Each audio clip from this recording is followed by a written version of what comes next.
is John Hilbelink, my wife Lois, and I graduated in 1969.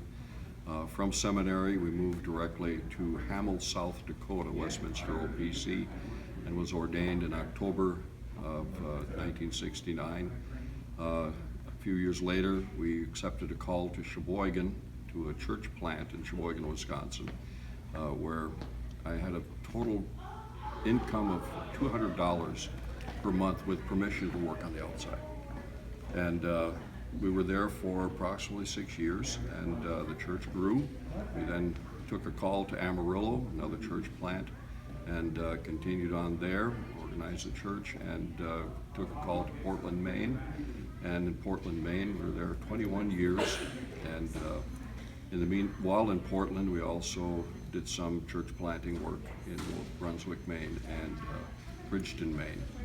And when it was time for retirement, we thought, what do we do? Continue on? So I took a call to Rockford, Illinois, where we did another church plant.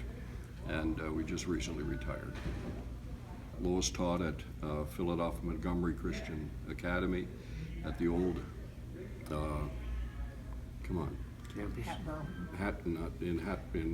Horsham Bible Church, and kindergarten. But she did teach a number of the professors' children: Adams, Zinkind, Gaffin, Dindalk. So, yeah. There are a lot of memories. The one memory is the speech class. And Jay Adams was just starting at the seminary at the time, and one of the first things we had to do was tell about ourselves. And during the class, a number of the people, like myself, we grew up in a Christian home, and many of them went to Christian school, Christian high school, Christian college, and made profession of faith when they were younger, and then they came to seminary. And but then there were those. One was a jazz drummer up and down the East Coast, and suddenly was converted. Another one's Roman Catholic, and he was basically kicked out of his family.